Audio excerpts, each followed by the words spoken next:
Hey there, nation. Welcome to the show. We help you to play miniatures wargaming on a budget. It is I, Commander CheapSkate, and now it's time for another edition of Tales from the Underhive.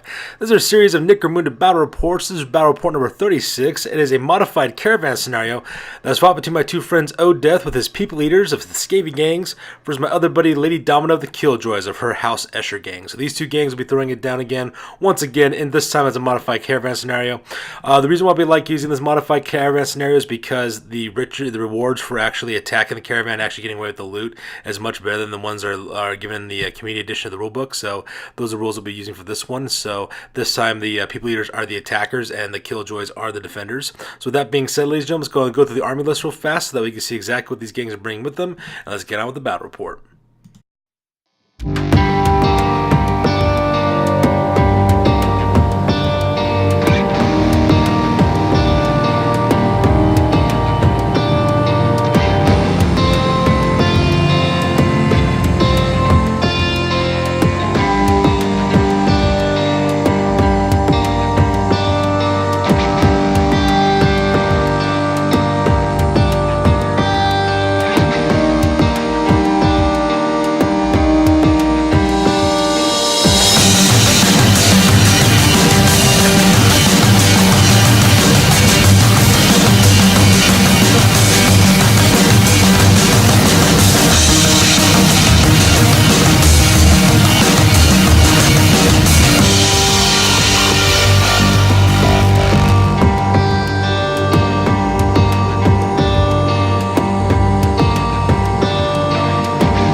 Alright, so here's a photo of the battlefield we'll be playing on today. It is a 4x4 table. As you can see, we have a main gantry walkway that kind of cuts down the entire center of the entire board.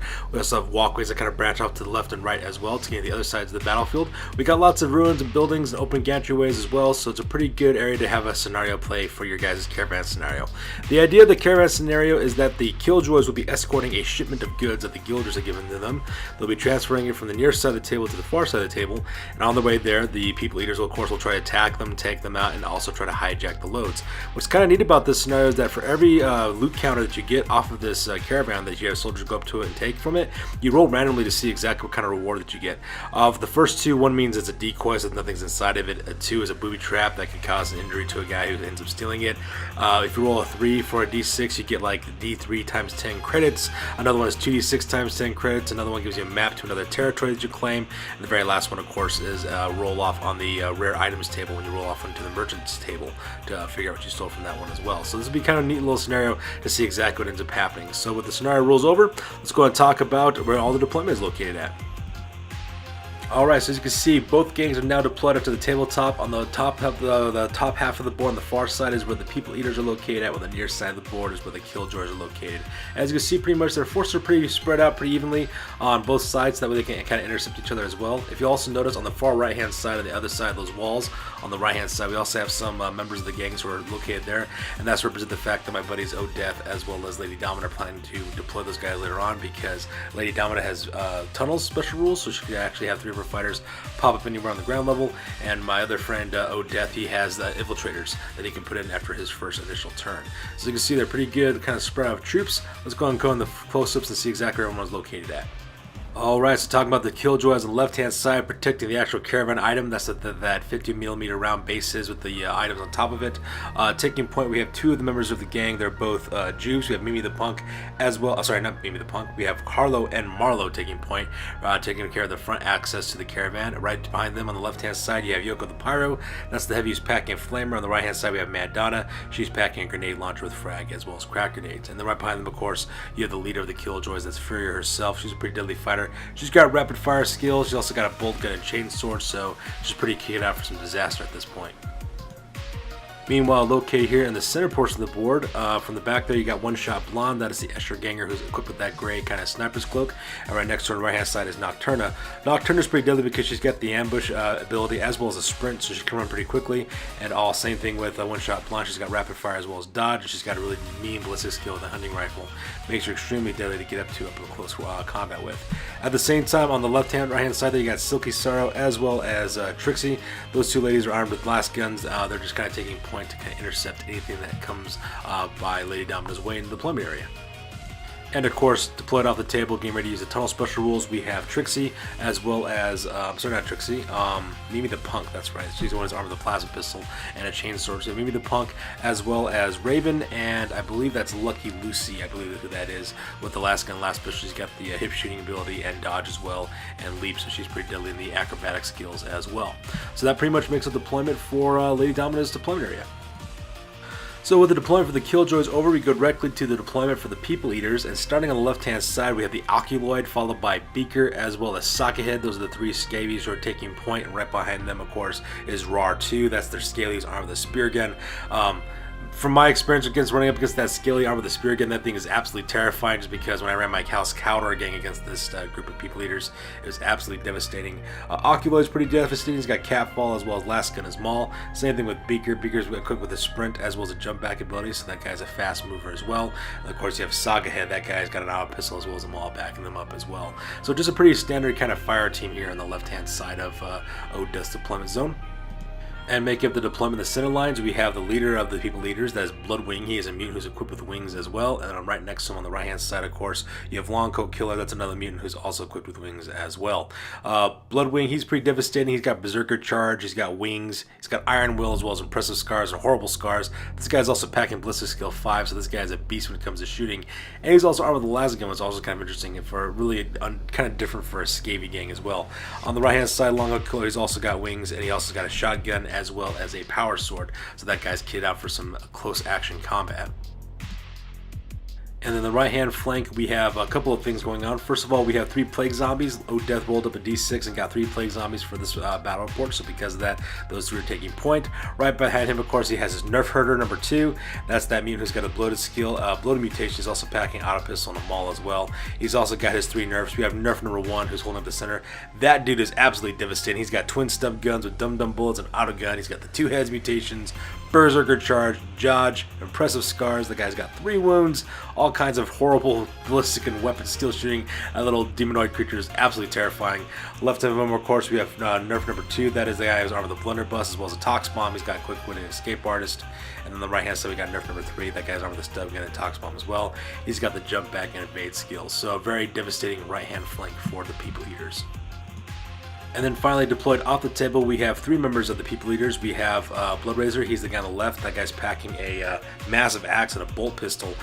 He's also got the Infiltrator special rules, so these 3 guys will be able to come onto the table, anywhere on the table, after his very first move. Right next to him, of course, he's got Hoodie. That guy's got the Infiltrate skill as well. He's also got Sprint as well as Killer Rep, but that guy's been beaten up so bad, he's kind of like almost not really good at shooting. He's got Ballistic skill 1, so not much going on for that guy as well. And then right next to him, of course, on the right hand side, you got Bim Bag. That guy's armed with the auto pistol. He's also got a 1 in a million bolt gun and a Maul. He's got an arm wound and old battle wound that he was able to successfully do, but he's also got the quick-witted, infiltrate, inventor, dodge, as well as gunfighter skills. So really good kind of eclectic mix of fighters in this infiltration group. Alright, so with deployment over, we go directly to the top of turn number 1 for the Killjoys. Defenders get to go first in this scenario, and as you can see, pretty much Lady Domina's just sends her forces going quickly as possibly can to get them into good covering positions to protect her caravan. First thing she does, she runs up her troops on the left-hand side to act as blockers for the main caravan. The caravan only moves up, I think, 6 inches because you have to roll a d6 to figure out how many inches it rolls forward, and she also keeps her 2 heavies as well as the leader of her gang kind of like protecting the rear as well as flanks of the caravan as they're transporting it across the wasteland there as well. At the same time, she also sends up One Shot Blonde and also Nocturna, sprints those guys all the way to the top of the gantry walkway there to take cover positions with their long-range fire, their hunting rifle, as well as their las gun.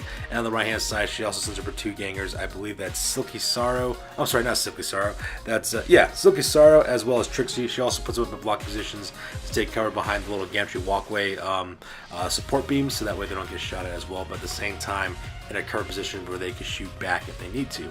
So pretty uneventful turn number 1 for the Killjoys. There's nobody in range for shooting. There's no close combat or need for recovery, so we go directly to the bottom of turn number 1 for the People Eaters. Alright, so here's the photo after move phase for turn number 1 for the People Eaters, and as you can see, the same kind of thing happens for my buddy Death. He just starts sending his forces up as quickly as he possibly can to take cover positions or to engage. The first thing he does, of course, is he sprints off Hoodie. That guy runs up, not Hoodie, Beaker. He runs that guy up 12 inches over to the base of that gantry walkway there on the left-hand side, so that way I'm thinking what he's planning on doing is having that guy climb up the walkway up to that path up there, so that way he can put down some elevated covering fire. At the same time, he also runs up both Sock Ahead as well as the Oculoid, and he also runs up Roar number 2, so that way they both kind of start assaulting there on the left hand side. In the center of the table, he basically sprints the entire way up to the top of that gantry walkway using the flying rules for both Long Cold Killer as well as Bloodwing, so now they're deployed on the top of that gantry walkway. And on the right hand side, of course, he's got his nerfs as well as his nerf herder taking cover position on that ruined building there on the right hand side, but at the same time sending his plague zombies forward as quick as he possibly can. I think the first guy on the point, I think he rolled like a 10 for his 2d6 movement, while the other two I think moved like a 3 inches and 5 inches, I believe is what it was. And so that's why those plague zombies are located where they're right there. So once again, pretty uneventful turn number 1. All they really did was move, not much shooting, close combat, or recovery needed. So because of that, we go to the top of turn number 2 for the Killjoys. Alright, so that takes us to the top of turn number 2. This photo is taken after the movement phase for the Killjoys, and once again, Lady Dama just sends up her forces, running a lot of them as quickly as she possibly can towards the People Eaters, so that way she can start engaging those guys and also taking them out. First of all, she sends up both her Verjuves, Marlowe, as well as Harlow. She runs them up 8 inches to take cover positions on either side of those pillars. At the same time, the Caravan moves up, I think, another 6 inches, and then she also moves up 6 inches with her leader as well, keeping pace with the cargo skiff that holds all the containers. At the same time, though, she does keep her heavies back. She keeps Yoko the Pyro as well as Mad Donna back, kind of providing covering fire, and I think she's doing that just in case anybody should pop up during the next phase, during the Infiltrators movement phase. So that pretty much makes up the movement here on the left-hand side of the table. Meanwhile, here in the center portion of the table, she moves up both Nocturna as well as One-Shot Blonde. She only moves up 4 inches, so that way they can shoot in their following phases. I think Lady Dama was just moving these two characters up forward a couple of inches, so that way they're within range of shooting distance at long range at Long Coat Killer as well as, what's his name, Bloodwing, who's looking on the very far side of the board. And as before, Silky Sorrow as well as Trixie, they both take cover positions on the support beam that's holding up that central gantryway, so that way they can still lay down suppressive fire, but at the same time remain in cover and receive a modifier to protect them from being shot at from long distances.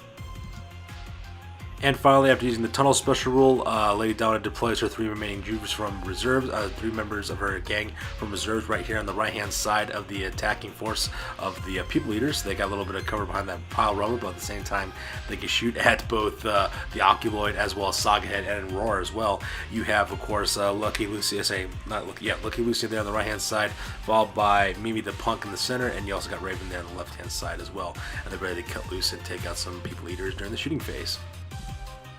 During the shooting phase, both, I believe it's Raven, not Raven, I'm sorry, that's her name, Silky Sorrow, that's what, no, I'm sorry, Lucky Lucy, sorry, these names are kind of confusing for me to get across, but anyways, Lucky Lucy, I believe, takes aim with her frag grenade. She kind of throws into that mob of guys as well, manages to put wounds onto both Sagahead as well as the Oculoid, but unfortunately for her, she didn't roll out of action for those two guys. They only rolled out for being down on that part. But she did manage to inflict a wound onto Roar as well, so she did herself a pretty healthy amount of experience points doing that with the frag grenade. Unfortunately for the rest of the gang, they were not able to wound or either hit Roar number 2 as well. So because of that, he is down 1 wound. He's only got 1 more wound left. But I'm thinking Lady Dama takes whatever she can get, because at that point, just managing to wound this guy is good enough as it is, because Scalies are scary. If she manages to charge her or shoot her with a spear gun, things can get really bad really quick for the Killjoys. Meanwhile, here in the center portion of the table, Nocturna takes aim with her last gun and manages to hit Longcoat Killer, but doesn't manage to kill him or wound him. So because that Longcoat Killer is pinned, we forgot to show the photo of that guy laying down when we did that, but that's because he was able to escape out during his next turn. However, surprisingly enough, One-Shot Blonde, she takes aim with her hunting rifle and uses a rapid fire skill and manages to hit as well as wound Bloodwing twice. So now that guy's carrying 2 wounds. Granted, Bloodwing has 1 additional wound after that, but already she's starting to put the hurt onto my buddy Odette. Death, and if he doesn't get careful, he might lose his gang leader at the opening rounds of the scenario, and that's before he even got a chance to make contact with the Caravan. So things are not looking good for my buddy O'Death at this point, but pretty on point shooting for the Killjoys at this point, however. And during the recovery phase, the only thing that these two members of the gang can do is just crawl forward 2 inches because they are currently down. So they move 2 inches forward towards the sentry gantry walkway, so that way they can take cover along the support beams and not be shot at. So with recovery phase over, we go directly to turn number 2 for the people eaters. Okay, so that takes us directly to the bottom of turn number 2 after the move phase for the people eaters. And this photo shows a close-up. The first thing that my buddy O'Death does, he charges in Roar as well as Beaker directly into this assaulting flank on the left-hand side of his deployment area. He sends Roar to go after Mimi the Punk, and he also sends in Beaker to deal with Lucky Lucy as well. So now those two characters will be engaging close combat, and they'll have to throw it down to see exactly what happens to those guys in the combat phase.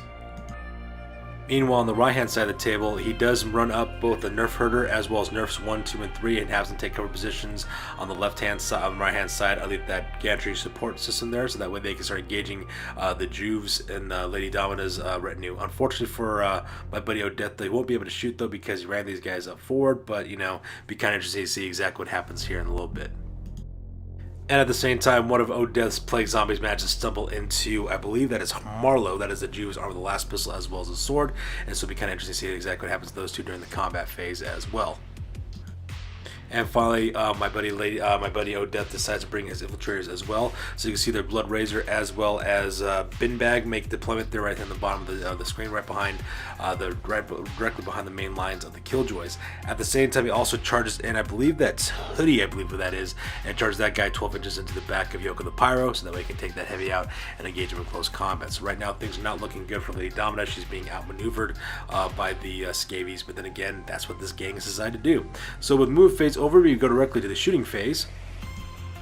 And now to be outdone by the Killjoys, my buddy O'Death takes aim with his leader, the Bloodwing. He takes aim with his laser rifle, manages to hit and also wound, and also take out Nocturna on one fell swoop. So now Nocturna has to roll up on the serious injury tables after the battle report is over, because now she's been kind of put out of action, which is actually kind of rough. So, in the shooting phase, Blood Razor takes aim with his bolt pistol, manages to hit, wound, and put out of action Mad Dawn as well. He managed to shoot her in the back and put her out of action, so now that's 2 members of the Killjoys. They'll need to roll up on the serious injury table after the scenario is done. And because nothing defies expectations, like Scavvies are really good at shooting all of a sudden, one more time we also have Bin Bag. He takes aim with his auto pistol, manages to put a wound onto Furia as well. Now Furia is packing 2 wounds, so she's got 1 more left before she collapses, but at the same time though, these shootings that these that the Scavvies are pulling off on this battle report are absolutely amazing, because they're doing some pretty long range shots and they're actually doing very, very well for themselves. So with shooting phase over, we go directly to the combat phase. So, combat between Hoodie as well as Yoko the Pyro goes entirely the Killjoys' way. As you can see, while it's all said and done, Yoko the Pyro ended up having a combat score of 10 versus Hoodie's combat score of 8. She managed to hit him twice as well as also wound him twice as well. She nets herself 10 experience points in the process of doing that as well. And as you can see, she also managed to put that poor Scavvy into the ground, so that guy will also have to roll up on the serious injury table as the battle report ends as well. So things are not looking very good for that combat on the left-hand side. Meanwhile, the combat between Marlowe as well as the Plague Zombie ended up being a push, so because of that we didn't take any photos of it. It was a direct draw, so all they really do is just kind of stare at each other for a little bit. Meanwhile, close combat over here on the left-hand side, right-hand side of the battlefield between Roar against Mimi the Punk as well as Beaker versus Lucky Lucy went entirely my buddy's way, O'Death's way. As you can see, Roar got a score of 11 when it was all said and done against Mimi the Punk's score of 3. She rolled a lot of 1s, which took a couple of points off from her combat skill result. In the end, Roar managed to put 6 wounds onto Trixie, Mimi the Punk as well, netting himself 30 experience points in the process of doing that, so that part was devastating. On the right hand side, of course, the combat score between Hoodie as well as Lucky Lucy. Lucky Lucy ended up with a combat score of 8 versus Beaker's combat score of 11, managed to get 3 hits off on her. I think he managed to wound her twice as well, so because of that, both Mimi the Punk as well as Lucky Lucy will need to roll up on the serious injury table after the scenario is over. And as you can see in this photo, both Roar as well as Beaker follow through real quick and also surround Raven. So now she has to take on fighting two of those guys at the same time, which would be kind of difficult for her as well. Luckily for her, she is packing a chainsword as well as a bolt pistol, so she does have some really high strength attacks coming her way. But at the same time, though, she's outnumbered 2-1 against two people leaders, all by her lonesome. So things are not looking very well right now for the Killjoys. During the recovery phase, the Oculoid managed to get a flesh wound off on his recovery roll, so because of that, he has -1 weapon skill and ballistic skill for the rest of the scenario. However, Sockhead is still down. All he does is just kind of laser and ends up bleeding. So with that being said, we go directly to the top of turn number 3 for the Killjoys. So unfortunately for the Killjoys, they end up bottling out on the top of turn number 3 because a third of her troops are now out of action. She has to roll for a bottle test. She has leadership score of 9, she rolled like an 11, so because of that, the Killjoys just vacate the premises, and what ends up happening is that all the caravan loot counters end up going to the people eaters instead. So that's going to do it for this one, ladies and gentlemen. With that being said, we go to the after action report and go to the post game and talk about exactly what happened to each of these gangs, because this battle report is now officially over. Alright, so let's go ahead and talk about the post-game for the People Eaters. So first of all, when it comes to injuries, Hoodie made a full recovery, so because he hasn't worried about having taken any injury scores as well. Same thing with Sockhead, he also rolled up okay when it came to the injury table, so he's perfectly fine. For the advancements, actually the People Eaters actually got quite a bit of advancements on this one because they had an underdog bonus they're fighting against, so they got a bonus in creds as well as bonus in experience points. They had about a 390, I believe, point difference between their gang ratings, so they actually made quite a bit of advancements on this part.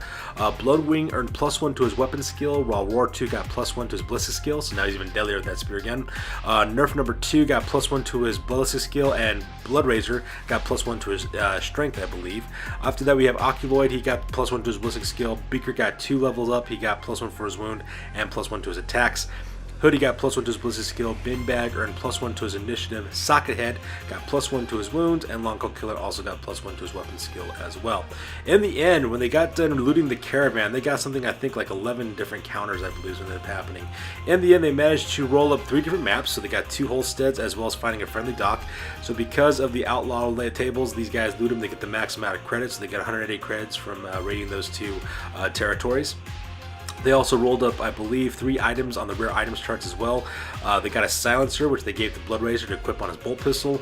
They rolled up plasma grenades, which they gave to Nerf Herder number 2, and they also rolled up an isotropic fuel rod, which they used to create a settlement, which they looted as well, earning themselves another 30 credits as well. So in the end, they managed to steal 320 credits off of this scenario as well. In the end, for the merchant, they end up hiring another Scaly. This guy's name is Snarl, and Snarl's armed with a scatter cannon, so now he's on the roster as well. So now this gang has 2 Scalies. They also purchased 2 set of throwing axes for Roar 2 as well as Snarl, so that way they can use those in close combat and in case their guns should fail their ammo rolls. At the same time, they also bought 5 sets of Tox Bombs for the Scavvies, which they gave to the Oculoid, Beaker, Hoodie, Bin Bag, as well as Sockhead. So each of those guys are packing Tox Bombs now too, and they took the remaining 10 creds and rehired some more Plague Zombies for the next scenario. Their current gang rating now is at 2,668 points, and the record now is at 4 wins as well as 5 losses. So the People Leaders are coming up pretty quick. Alright, so now it's time to talk about the Killjoys. For injuries, Mad Donna suffered a hand injury, so she got -1 to her weapon skill. Lucky Lucy managed to make a full recovery, same thing with Mini-Me the Punk, as well as Nocturna, so those guys are all perfectly fine as well. For advancements, One Shot Blonde earned +1 to her toughness, Raven earned +1 to her leadership, which could prove to be pretty bad because if Raven and Furia if one of those two actually ends up getting another level up and manage to lose or gain another leadership, those two will have to fight for leadership again, which would be kind of interesting to see how that happens. Trixie got +1 to her ballistic skill. Maybe the Punk got +1 to her ballistic skill as well. Harlow got promoted to a ganger. She also got +1 to her wounds. Same thing with Marlowe. She also got promoted to ganger as well, so things are looking good for those girls. For their territories, they managed to earn 30 credits, and they also managed to recruit a new Jew from the settlement that they have in their territories. They recruited her. Her name is Harley. They equipped her with a last pistol as well as a sword. In the merchant, what they decided to do is take their leftover creds that they had, as well as the 30 creds they earned, and ended up buying a heavy stubber, which they gave to Mad Donna. So now Mad Donna is equipped with that heavy stubber. At the same time, they took Mad Donna's grenade launcher. They gave it to Marlowe because that ganger has a specialist skill. So now she's packing a grenade launcher armed with both frag as well as crack grenades. Their new gang right now is at 2,647 points, and the Killjoys' new record is at 3 wins as well as 5 losses. That's going to do it for this one, ladies and gentlemen. Remember, we tune in every Thursday for another edition of Tales from the Underhive. Also, keep an eye out for our battle reports for Warhammer Age of Sigmar, as well as Warhammer Fantasy Battle 8th Edition as well. And coming soon, later on in the middle of fall, we'll be releasing another new battle report series on Blood Bowl. So we got 6 teams that will be competing onto our little league that we'll have. So we'll put those up here in the middle of fall here in a little bit. And we also have coming up some Warhammer 40k battle reports as well. We're just getting a list of our models assembled for those, and then we'll be putting those up shortly as well. That's good to do for this one, you guys. As always, please feel free to comment, like, and or subscribe. Your guys' input is always appreciated for us. Also, check out Facebook, Google+, as well for all the latest and greatest of what we're working on for our hobby. You guys stay classy. We will catch you on the next one. Peace out.